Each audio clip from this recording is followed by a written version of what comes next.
샬롬 2월 첫 주 기도회 둘째 날 오신 여러분들 환영합니다. 오늘도 우리에게 새 힘 주시고 또 새 마음 주시고 새롭게 하실 하나님의 은혜를 기대함으로 하나님의 은혜의 보좌 앞으로 담대히 나아가겠습니다. 우리 주님이 가르쳐 주신 기도로 함께 기도드리겠습니다. 하늘에 계신 우리 아버지여, 이름이 거룩히 여김을 받으시오며 나라의 임하옵시며 뜻이 하늘에서 이룬 것 같이 땅에서도 이루어지이다. 오늘날 우리에게 일용할 양식을 주옵시고 우리가 우리에게 죄 지은 자를 사하여 준 것 같이 우리 죄를 사하여 주옵시고 우리를 시험에 들게 하지 마옵시고 다만 악에서 구하옵소서. 대개 나라와 권세와 영광이 아버지께 영원히 있사옵나이다. 아멘. 참 좋으신 아버지 하나님, 오늘도 하나님 아버지와 동행할 새날을 허락하여 주시니 감사드립니다.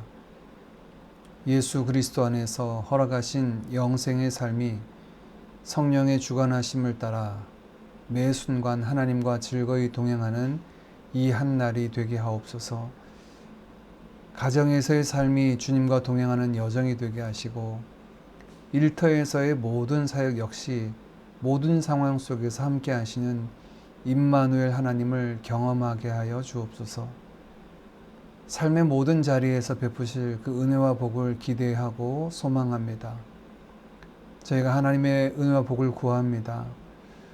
복 있는 자는 악인의 꾀를 따르지 않는다 하셨사오니 저희 생각과 도모하는 모든 계획들이 선한 주님의 역사만을 이루게 하여 주옵소서.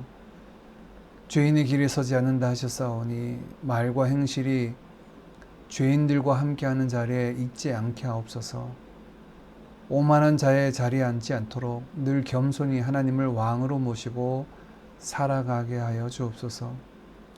날마다 주의 말씀을 즐거워하게 하시고 그 말씀을 주여로 묵상하는 은혜와 복이 풍성히 누려지는 삶이 되게 하옵소서. 사랑하는 모든 드림 가족들이 시냇가에 심기운 나무처럼 시절을 쫓아 열매 맺게 하시고 저들이 행하는 모든 행사가 주님 안에서 형통하게 하여 주옵소서.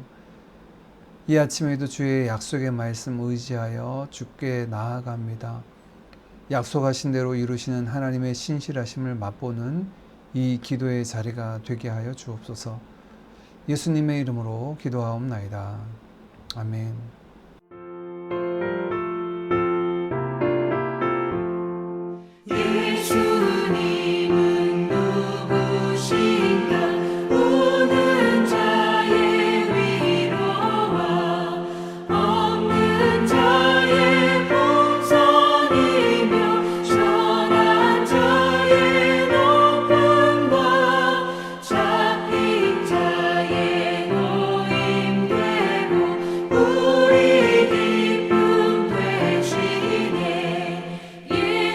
예수님은 누구신가?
함께 나눌 하나님의 말씀은 요한복음 11장 38절에서 46절까지 말씀입니다. 38절부터 함께 보겠습니다. 이에 예수께서 다시 속으로 비통히 여기시며 무덤에 가시니 무덤이 굴이라 돌로 막았거늘 예수께서 이르시되 돌을 옮겨 놓으라 하시니 그 죽은 자의 누이 마르다가 이르되 주여 죽은 지가 나흘이 되었음에 벌써 냄새가 나나이다. 예수께서 이르시되 내 말이 네가 믿으면 하나님의 영광을 보리라 하지 아니하였느냐 하시니 돌을 옮겨 놓으니 예수께서 눈을 들어 우러러 보시고 이르시되 아버지여 내 말을 들으신 것을 감사하나이다. 항상 내 말을 들으시는 줄을 내가 알았나이다. 그러나 이 말씀 하옵는 것은 둘러선 무리를 위함이니 곧 아버지께서 나를 보내신 것을 그들로 믿게 하려 함이니이다. 이 말씀을 하시고 큰 소리로 나사로야 나오라 부르시니 죽은 자가 수족을 배로 동인 채로 나오는데 그 얼굴은 수건에 쌓였더라. 예수께서 이르시되 풀어 놓아 다니게 하라 하시니라. 마리아에게 와서 예수께서 하신 일을 본 많은 유대인들이 그를 믿었으나 그 중에 어떤 자는 바리새인들에게 가서 예수께서 하신 일을 알리니라. 아멘. 오늘 본문은 베다니 마을에 죽었던 나사로를 살리시는 그 가장 중심적인 장면입니다. 크게 세 부분으로 나누어 볼 수 있는데요. 먼저는 예수님께서 무덤 앞에 나가셔서 사람들을 명하여 무덤을 막았던 돌을 굴리라고 말씀하시는 장면입니다. 이어 돌문이 열리고 예수님께서 하나님께 기도를 드리는 것이 두 번째 부분이고, 마지막은 죽었던 나사로를 명하여 다시 살리시고 또 그 모습을 본 예루살렘에서 온 많은 유대인들의 엇갈린 반응들이 소개되고 있습니다. 예수님은 죄와 죽음의 현장에서 여전히 그런 모습을 바라보시며 비통해 하셨습니다. 이런 죄인들을 향한 예수님의 비통함과 슬픔이 자신을 기꺼이 내어드리는 순종함으로 이어지신 거죠. 무덤 앞에 가셔서 예수님은 돌문을 열라라고 말씀하십니다. 이 당시의 무덤은 돌을 파 굴을 만들고 그 안에 시신이 누일 수 있는 공간을 만들고 또한 큰 돌을 굴려 그 입구를 막는 형태였습니다. 나사로의 누이 마르다는 이미 죽은 지 4일이 지났기 때문에 벌써 냄새가 난다라고 대답합니다. 부패가 시작되었다는 이야기죠. 4일이 지나고 부패가 시작되어 냄새가 난다라고 하는 이 말은 돌문을 열 필요가 없고 더 이상 가능성이 없다라고 말하는 것입니다. 그들의 이해는 무덤을 막고 있던 돌처럼 꽉 막혀 있는 것 같습니다. 어찌 보면 돌을 옮기라는 주님의 말씀은 은유적으로 그들의 막혀 있는 이해의 돌을 옮기라고 말씀하시는 것 같습니다. 예수님은 소용없다라고 말하는 마르다에게 40절 말씀에 믿음으로 순종하면 하나님의 영광을 보리라 이렇게 말씀하십니다. 그리고 실제로 그들은 등 떠밀려 순종한 소극적인 그 믿음을 통해서도 사망 권세를 깨뜨리시는 하나님의 영광을 보게 됩니다. 하나님을 향해 우리의 기대와 소망들이 있지요. 혹시 오늘 마르다와 같이 돌덩이로 꽉 막고 서 있는 것은 있지 않습니까? 내가 하나님을 향해서 기대와 소망을 갖고 있지만 벌써 끝났다. 더 이상은 가망이 없다라고 하나님의 역사에 대해서 제한하거나 또한 기대하지 않는 모습들이 우리 가운데 있지는 않습니까? 그런 불신앙과 절망의 돌들을 예수님은 믿음으로 옮겨내라 라고 말씀하십니다. 믿음으로 옮겨내는 이 아침이 되어지기를 간절히 원합니다. 두 번째, 예수님은 나사로를 살리시기 전에 하늘을 우러러 감사의 기도를 먼저 드립니다. 하나님께 구하는 기도가 이 일이 이루어지기를 구하는 것이 아닌 감사의 기도라고 하는 것은 눈여겨볼 만한 내용입니다. 41절입니다. 돌을 옮겨 놓으니 예수께서 눈을 들어 우러러 보시고 이르시되 아버지여 내 말을 들으신 것을 감사하나이다. 감사의 내용은 이미 예수님께서 구하신 기도를 들어주셨기 때문이다라는 것입니다. 기도의 응답에 대한 감사가 예수님의 고백 가운데 있죠. 이렇게 공개적인 기도를 드리는 것은 의도가 있으셨죠. 42절 말씀에 항상 내 말을 들으시는 줄을 내가 알았나이다. 그러나 이 말씀하옵는 것은 둘러선 무리를 위함이니 곧 아버지께서 나를 보내신 것을 그들로 믿게 하려 함이니이다. 예수님께서 보냄받은 하나님의 아들 그리스도가 되심을 많은 이들에게 드러내고 믿게 하려고 그들 가운데 드러내놓고 기도하시는 것입니다. 예수님께서 하나님의 아들이라고 하는 것을 특별히 기도를 통해서 그 관계를 드러내고 계시는데 어떤 관계입니까? 바로 아들 되신 예수님이 구하는 것마다 아버지 하나님께서 이루어주신다라고 하는 함께 사역하실 뿐만 아니라 구하는 대로 이루시는 신실하신 하나님과의 그 관계를 보여주고 있습니다. 예수님의 사역을 보면 예수님이 누구로부터 보냄받았는지 또 그분이 누구신지 더 분명히 알 수 있죠.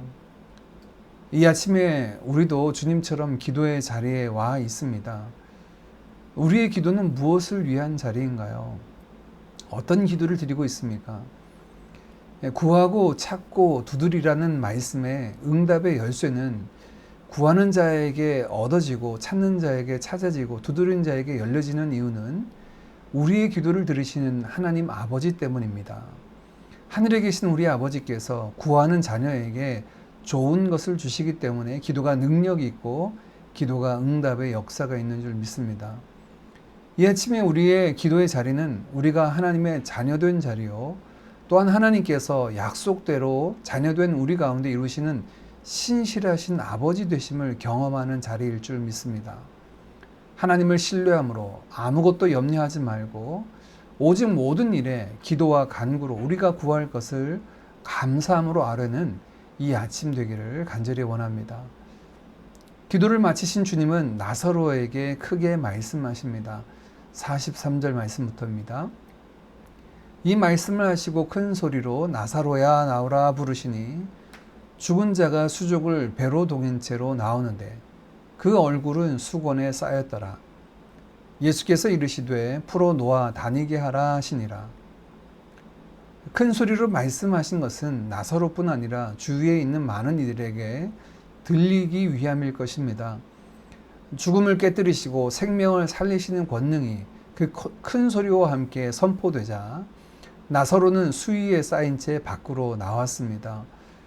사람들이 궁극의 문제로 여겼던 죽음, 더 이상 아무것도 할 수 없습니다 라고 좌절하고 절망했던 그 문제인 죽음, 그 죽음도 주님 말씀 앞에 아무것도 아님을 봅니다.